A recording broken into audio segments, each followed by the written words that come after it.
되시기 원합니다. 우리 강사 목사님, 우병훈 목사님 온 가족과 같이 오셨는데요.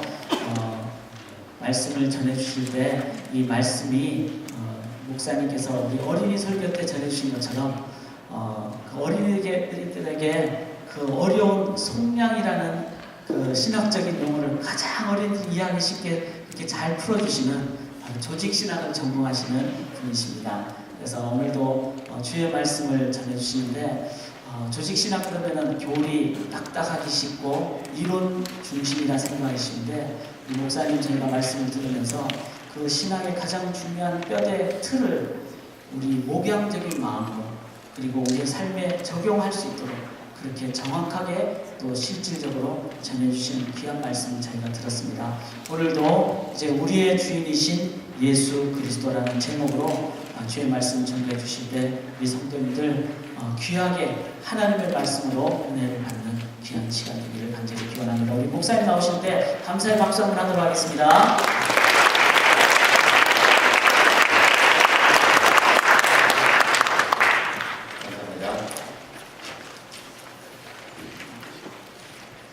제가 작년에 이 교회에서 이 자리에서 두 번 말씀을 전했었는데 그때 여러분들은 여러분들 어떠신지 모르겠지만 저 개인으로는 아주 인상이 깊었습니다. 여러분들이 하나님의 말씀을 정말 경청해서 들으시고 또 말씀에 반응하시는 그런 모습을 보면서 제가 마음에 오히려 큰 도전을 받고 큰 감사를 느낄 수 있었습니다. 이번에 그 청년부 수련회에 오게 된 것도 사실은 여기 오면 여러분들 한 번 더 볼 수 있을 것 같아서 오게 된 것인데 오늘 말씀 같이 나누면서 예수님에 대해서 한번 깊이 생각하는 그런 시간이 됐으면 좋겠습니다.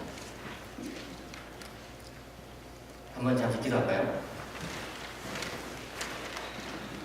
사랑이 많으신 주님, 세상에 많은 사람들이 하나님을 알지 못한 채 인생을 허비하거나 목적 없이 살아가지만 저희들을 주님의 자녀로 삼아주시고 저희들에게 주님의 사명을 주셔서 참으로 저희들 인생이 값지게 될 수 있도록 변화시켜 주셔서 감사합니다. 예수 그리스도 안에서 얻은 이 새 생명을 저희들이 귀하게 여길 수 있도록 도와주시고 참으로 그 생명 안에서 저희들이 주께서 원하시는 뜻을 온전히 이루어드리는 자들이 될 수 있도록 인도하여 주시옵소서. 성도들의 예배를 기쁘게 받으시는 주님, 이 시간 저희들의 마음속에 자정하여 주시고 저희들의 예배를 받아주시옵소서. 주께서 주시는 말씀을 저희들이 받을 수 있도록 오직 성령 하나님께서 스승이 되셔서 저희들을 가르쳐 주시옵소서. 주님께 영광 돌리는 것이 저희들 최고의 관심사가 될 수 있도록 이 시간 저희들의 마음을 한 사람 한 사람의 마음을 주장하여 주시옵소서. 우리 주 예수 그리스도의 이름으로 기도합니다. 아멘.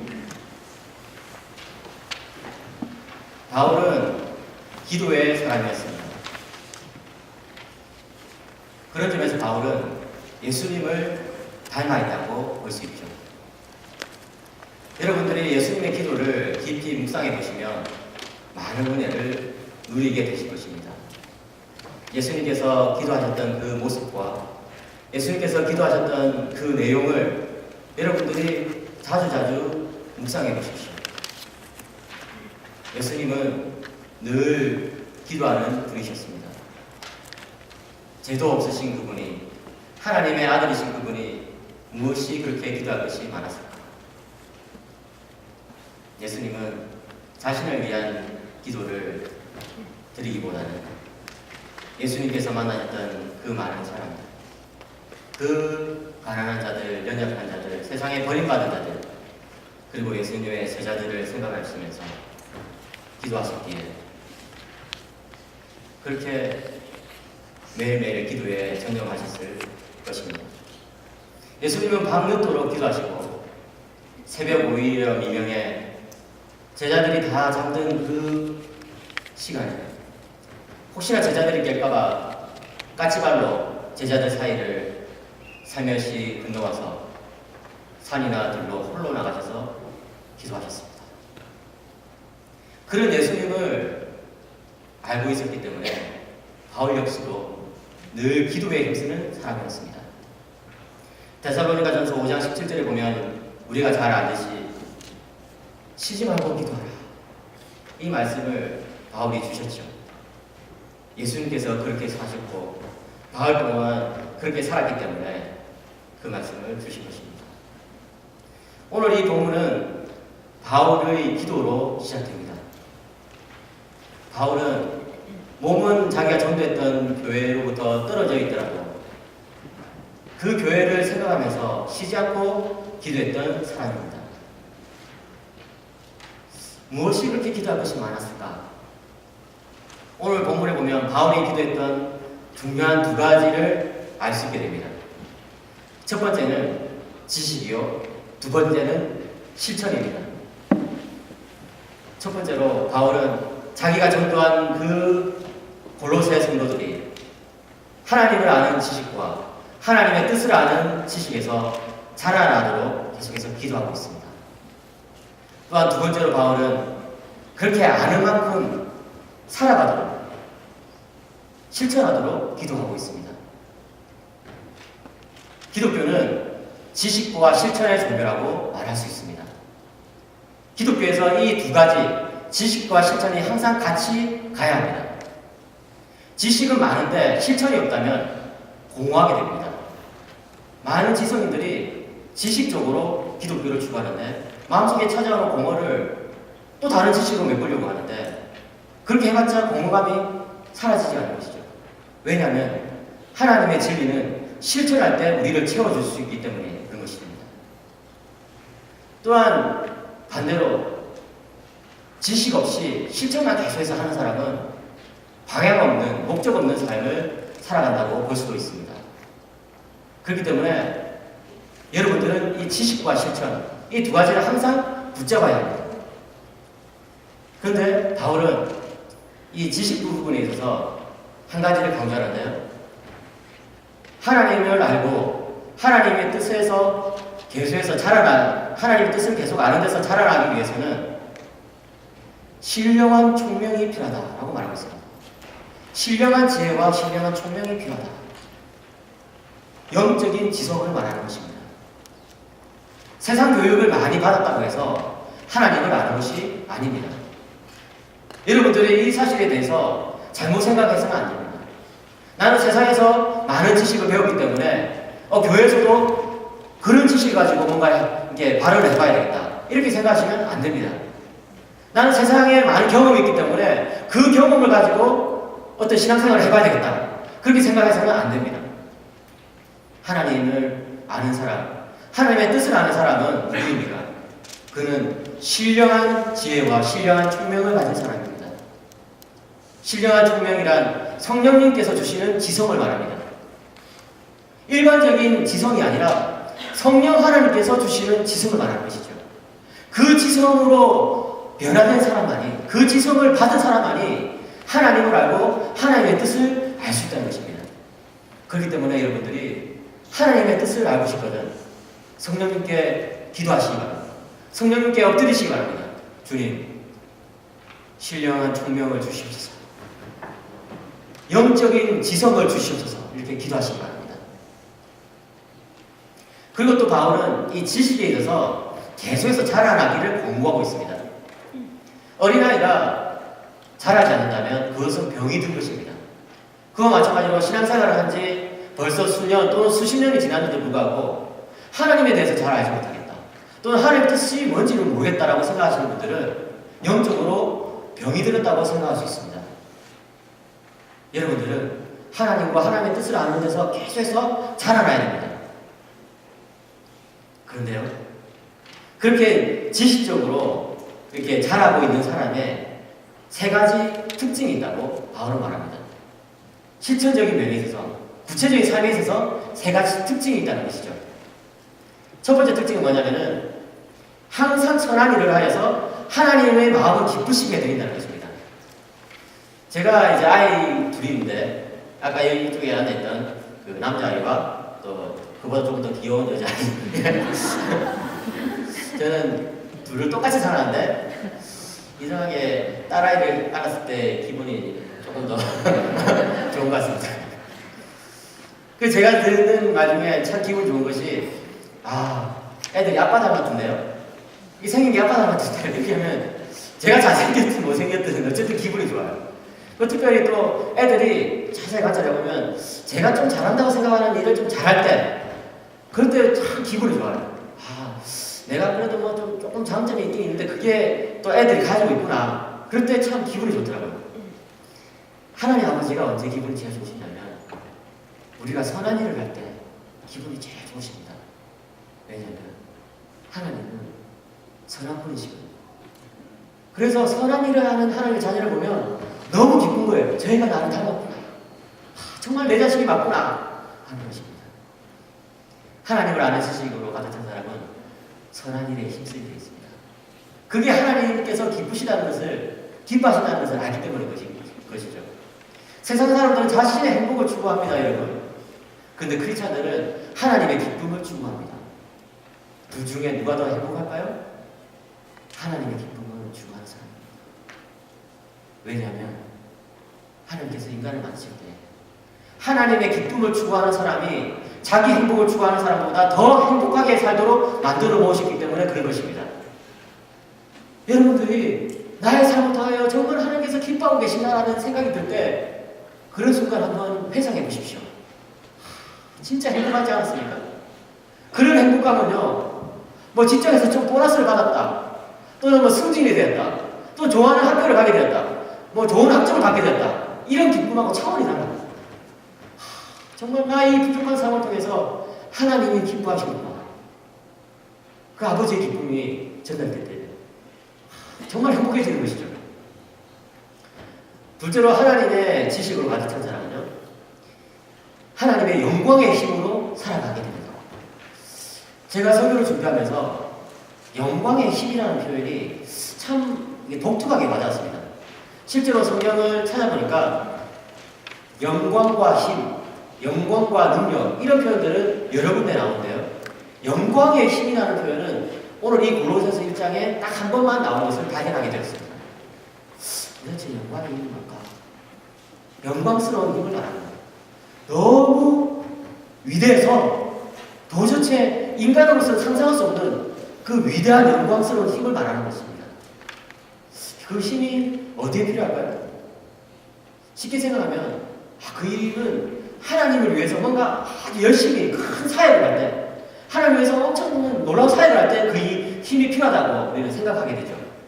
근데요, 바울은요, 그 힘이 그때 필요한 게 아니라고 말합니다. 그 힘이 언제 필요하냐? 인내할 때, 참을 때 필요하다는 것입니다. 우리 성도들이 인생을 살다 보면 참아야 되는 순간이 있습니다. 첫째는 환난이 왔습니다. 새해가 되었지만 내 인생에 참 좋은 일이 하나도 없구나. 새해가 되었지만 기쁜 일이 별로 없다. 왜? 인생의 환난 속에서 살아가는 분들은 그런 생각을 하게 되는 것이죠. 환난을 겪을 때, 고난을 겪을 때 보통 사람들은 다 원망하고 불평하고 그렇게 막 화를 냅니다. 그런데요, 성도들은요, 환난이 왔을 때에 로마서 5장에 바울이 말한 것처럼 환난이 인내를, 인내가 연단을, 연단이 소망을 낳는 이 거룩한 사이클을 살아가게 된 것입니다. 이것이 우리의 힘으로 될 수 없습니다. 그런데요, 하나님의 지식으로 가득 찬 사람은요, 이 영광의 힘으로 환난을 극복할 수가 있는 것입니다. 두 번째로 이 영광의 힘이 필요한 순간, 견뎌야 하는 순간은요, 삶의 실패와 좌절 속에서 이 영광의 힘이 필요합니다. 살다 보면 우리가 열심히 노력했지만 우리의 꿈이 좌절되는 그런 순간이 있습니다. 뭔가 열심히 했는데 리젝트 당하는 순간이 있습니다. 그럴 때 세상 사람들은 막 화를 내고 불평하죠. 그런데 하나님의 지식으로 가득 찬 사람은요, 그렇게 하지 않고 하나님께서 뭔가 뜻을 가지고 계실 것이다. 인생의 큰 그림을 생각하는 것입니다. 여러분, 화가는요, 그림을 그릴 때에 밝은 물감만 쓰지 않습니다. 흰 색깔만 쓰지 않습니다. 흰 색깔로만 그려진 그림은 그림이 아니고 백지입니다. 화가는 때로 검은 색깔을 칠해야 합니다. 그런 것처럼 하나님께서는 우리의 인생의 멋진 그림을 그리시기 위해서 때로는 어두운 색깔을 사용하시기도 합니다. 실패합니다. 그렇지만 성도들은 실패 가운데서도 다시 일어납니다. 네. 사방이 막혀있는 것 같아도 하늘이 뚫려있기 때문에 다시 일어설 수 있는 것이죠. 이 영광스러운 힘이 필요한 세 번째 순간은 언제냐? 나를 괴롭히는 사람을 만났을 때. 정말 이유 없이 나를 괴롭히는 사람이 살다 보니까 있더라고요. 예, 웃으시는데? 공감의 웃음이라고 저는 생각합니다. 괜히 내가 잘못한 것도 아닌데 나를 미워하는 사람이 있더라고요. 정말 가시 같은 것이 있습니다, 여러분. 그런데요, 보통 사람은 복수하고 하잖아요. 보통 사람은 안 갚으면 하고 싶어 하잖아요. 그런데요, 하나님의 지식이 어떻게 예수님처럼 참아냅니다. 예수님이 누구인지 아는 분은요, 십자가의 주님을 생각합니다. 자신을 십자가에 못 박은 그들을 향하여 오히려 축복을 선언하시며 용서를 베푸셨던 주님의 마음을 품으면서 참아내는 것이죠. 바로 그때 찬란한 영광의 빛이 우리 삶을 막 비추는 것입니다. 여러분, 영광의 힘을 소유한 분들이 되시기를 바랍니다. 세 번째로 마이크가 아주 영광의 힘을 받는 타협받았어. 세 번째로 하나님을 아는 지식에 있어서 계속해서 자라나가는 사람은 그 삶에 있어서 또 한 가지 중요한 실천을 하는데 감사가 넘친다는 것입니다. 여러분, 바울이 우리들에게 감사를 공부할 때는요, 단 한 번도 우리들의 상황이 좋았기 때문에 감사라고 말한 적이 없습니다. 바울이 우리들에게 감사를 공부하는 모든 순간들은요, 변하지 않는 단 한 가지 이유 때문에 감사라고 공부하고 있습니다. 예수 그리스도께서 주신 두 번째 감사. 제가 아까 어린이 설교에서 설교했듯이 예수님 때문에 우리는 빛을 얻었습니다. 예수님 때문에 우리는 노예 신분에서 벗어나게 되었습니다. 이 사실은 변화될 수 없고 돌이킬 수 없습니다. 이 사실은 영원한 반석과 같이 우리 삶을 지탱해주고 있습니다. 그렇기 때문에 우리는 삶의 역경 속에서도 힘든 순간 속에서도 정말 어떻게 해볼 수 없는 말이 안 나오는 그런 어려움 속에서도 간절할 수가 있어요. 그 변하지 않는 그 유일한 구원 때문에 그런 것입니다. 그리스도께서 주시는 그 놀라운 것, 진짜 생각하면 생각할수록 너무나 놀라워요. 도대체 그리스도께서 어떤 분이시길래 우리들에게 주신 그 구원이 그렇게 놀라운 것인가? 본문은 예수 그리스도에 대해서 네 가지로 설명하고 있습니다. 주 예수 그리스도 어떤 분이십니까? 첫째는요, 그분은 우리들에게 속량을 주신 분이십니다. 제가 아까 설교했던 것처럼 속량이라는 것은 노예의 값을 지불하고 노예를 사는 것입니다. 그래서 노예를 해방시켜주는 것입니다. 여러분, 우리 인간은요, 죄 속에서 태어나서 죄 속에서 살다가 죄 속에서 죽어갑니다. 그것이 인간의 운명입니다. 그것을 우리가 어떻게 거슬러 볼 수가 없습니다. 자신의 죄를 한번 극복해보자 노력하지만 발버둥치면 발버둥칠수록 우리들을 더 얼고 맺는 오가리처럼 죄가 우리들을 사로잡아갑니다. 여러분, 우리 인간들이 극복할 수 없는 가장 큰 문제가 있다면 바로 죽음이죠. 근데 그 죽음이 죄 때문에 온다는 사실을 아십니까? 죄가 없으면 죽음이 없습니다. 근데 죄 때문에 죽는 것이죠. 죽음을 극복할 수 없다는 것은 죄를 극복할 수 없다는 것을 뜻합니다. 여러분, 우리 인간은 얼마나 다른 사람을 미워하면서 살아갑니까? 성경에 미움은 살인과 똑같다 이렇게 이야기합니다. 헬무트 틸리케라는 독일의 설교자는 이렇게 말하였습니다.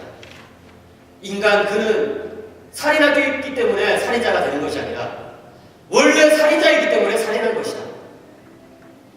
우리가 다른 사람을 미워했기 때문에 미워하는 사람이 되는 것이 아니라 우리 마음속에 벌써 미운 마음이 가득하기 때문에 다른 사람을 미워하는 것입니다. 자매님 여러분, 지난 일주일 동안 살아가면서 결혼한 자매님 여러분, 지난 1주간 동안 살아가면서 여러분의 남편분을 몇 번 미워하셨습니까? 매일에 한 번 정도만 해도 6번. 하나님은요, 6번 살인한 것이라고 말하고 있습니다. 그러면 남편분들은 예외가 될까요? 남편분들은 살아오시면서 여러분들의 아내를 또는 여러분들의 아이들을, 여러분들의 직장 동료들을 얼마나 판단하고 미워하였습니까? 거룩하신 하나님께서는 그게 다 살인처럼 여겨집니다. 우리 인간이 그 마음을 벗어날 수가 없어요.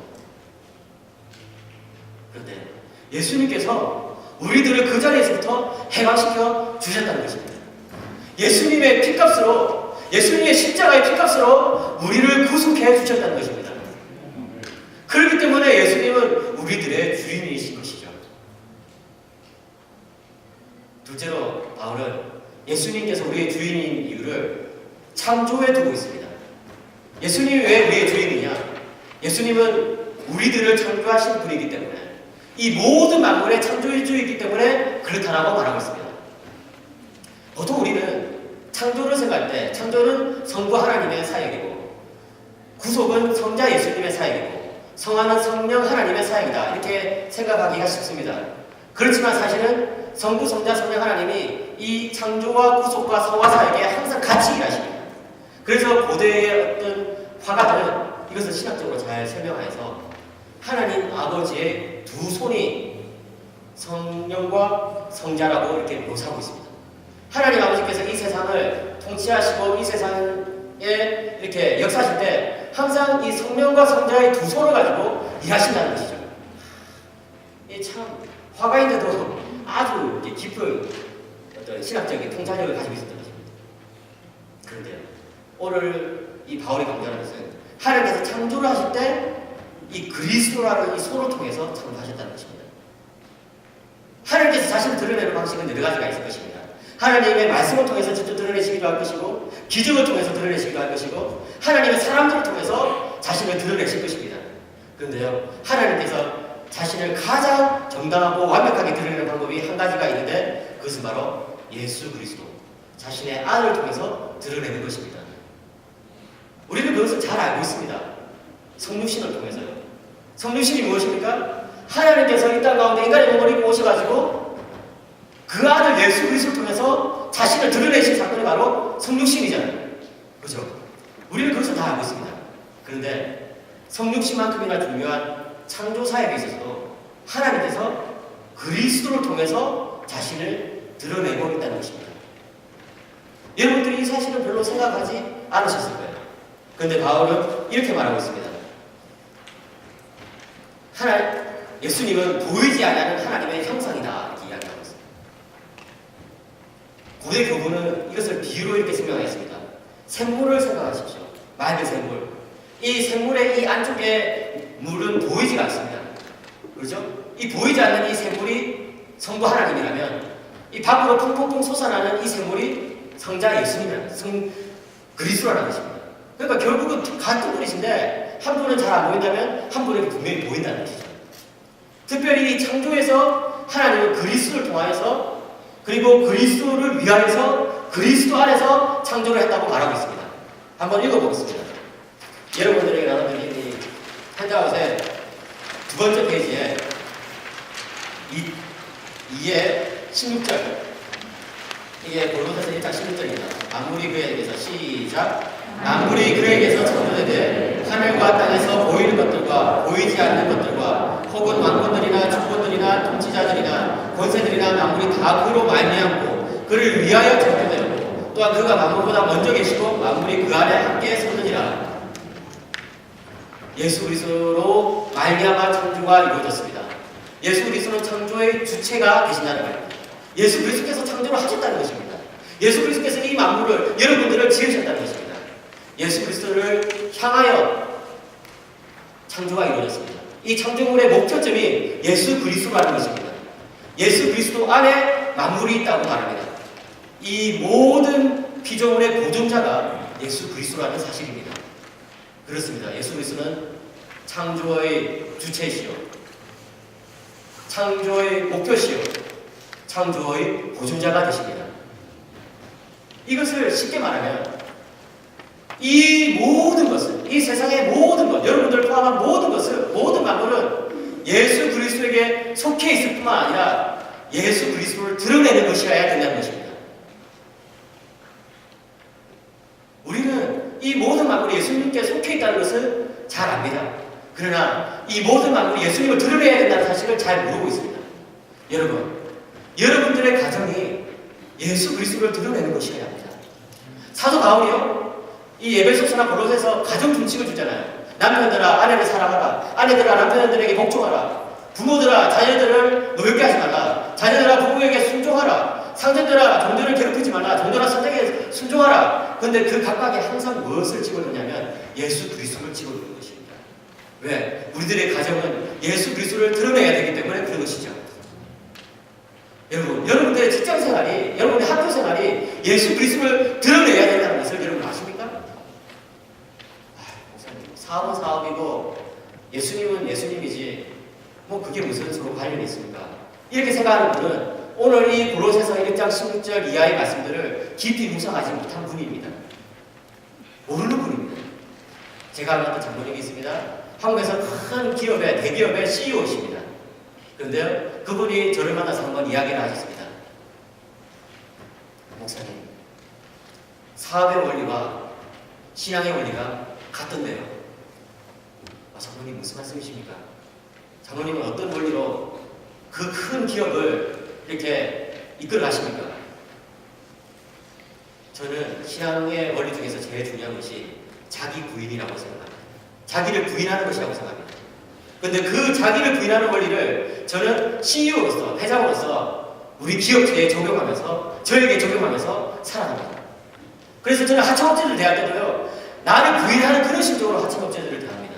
저는 중국에 어떤 큰 조선소를 차렸는데 그 조선소를 운행할 때도 나를 부인하는 그런 심정으로 그 조선소를 운행하면서 그 중국인들을 섬기면서 그렇게 운행하고 있습니다. 저는 CEO이지만 시간 난다고 골프 치고 다니고 이렇게 시간 쓰는 대신에 어떻게 하면 직원들을 섬길 수 있을까를 고민하면서 그들과 함께하려고 노력합니다. 그걸 들었을 때에 저는 하나님의 말씀이 정말 진리구나 하는 것을 다시금 깨닫게 되었습니다. 여러분, 사업의 원리와 신앙의 원리를 통일하지 못한다면 그것은 아직까지 참된 신앙인이 아닙니다. 공부도 마찬가지입니다, 여러분. 제가 참 좋아하는 후배 중에 독일 막스 프랑크스 연구소에서 신분을 연구하는 후배가 있습니다. 그 친구가 항상 저한테 하는 말이, 형, 신분을 연구하면 할수록 예수님을 더 잘 배웁니다. 신분을 연구하면 연구할수록 하나님의 그 아름다우심과 하나님의 그 놀라우심을 찬양하게 돼요. 여러분, 과학을 하는 분이 계십니까? 그 자연만물의 질서 속에서 예수 그리스도를 발견해야 됩니다. 여러분들이 인문과학을 하는 분들이 계십니까? 이 사회의 법과 제도 속에서 예수 그리스도의 모습이 나타나도록 노력하셔야 됩니다. 예수 그리스도는 이 만물의 주인이시기 때문에 그런 것이죠. 그것을 여러분들이 통합시키지 못한다면 아직까지 여러분들은 그리스도인 학생이 아닙니다. 그냥 학생이고 그리스도인 학생이 아닙니다.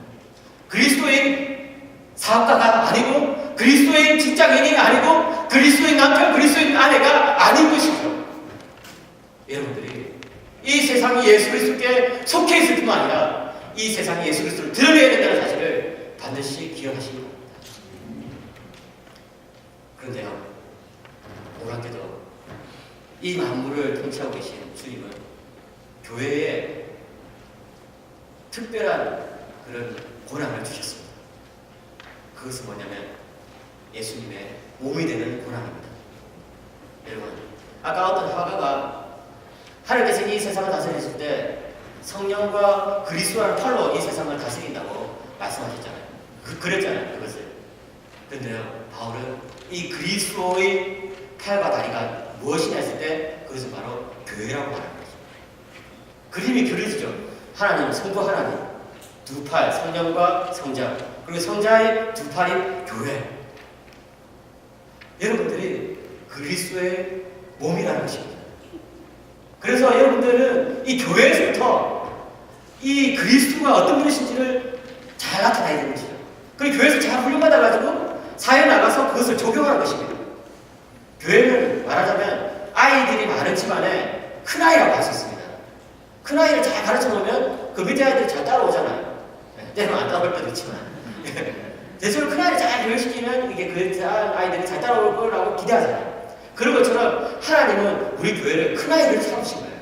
그래서 이 교회를 잘 이렇게 다스려가지고 이 세상이 이 교회를 따라오도록 이렇게 하신 것입니다. 그렇기 때문에 여러분들의 행동 하나하나가 너무나 소중합니다. 너무나 중요합니다. 여러분들의 교회는 그리스도를 드러내고 있습니다. 특별히 우리가 그리스도를 드러낼 때 중요한 한 가지 지침을 주는데 마지막으로 바울은 그것을 화목이라고 말하고 있습니다. 화목. 그리스도의 주되심은 우리 성도들이 화목의 사역을 하는 가운데 제일 잘 드러나야 한다는 것이죠. 화목이 무엇입니까? 갈라진 것을 다시 연결시키는 것입니다. 깨어진 관계를 다시 회복시키는 것입니다. 여러분들이 그리스도를 주인으로 모시고 살아간다면, 그리스도의 종이라면 여러분들은 화목의 사자가 되어야 합니다. 제가 구체적으로 3가지 적용만 하고 마치도록 하겠습니다. 첫 번째는 가정에서의 화목입니다. 여러분들 가정에 어떤 갈등이 있습니까? 이것을 묻는 제가 잘못된 거죠. 왜냐하면 분명히 갈등이 있으니까. C.S. 루이스라는 유명한 기독교 저수가 이렇게 말했습니다. 문제없는 가정, 갈등 없는 가정은 멀리서 바라본 가정밖에 없다. 아멘 하신대요. 가까이서 보면 모든 가정 갈등이 있어요. 부모와 자식 간의 갈등, 부부 간의 갈등, 고부 간의 갈등, 또는 다른 친척과의 갈등, 형제지간과의 갈등. 여러분들 가운데 그런 갈등을 겪는 분이 있다면 그 갈등을 가만히 놔두시면 안 됩니다. 그리스도의 주되심은 여러분들이 그 갈등을 다시금 메꾸고 다시금 그 갈등을 회복시켜가지고 좋은 관계를 만들어가는, 화목의 관계를 만들어가는 그 순간 나타나는 것입니다. 목사님 힘들죠. 그러나 그리스도의 종들은 힘들다고 해서 포기하지 않습니다. 왜? 그리스도께서 시키신 일이기 때문에. 두 번째로, 교회 리더십에 있어서 화목이 중요하다는 것입니다. 저는 여러분들 교회 사정 몰라요. 목사님 저한테 말해준 거 하나도 없습니다.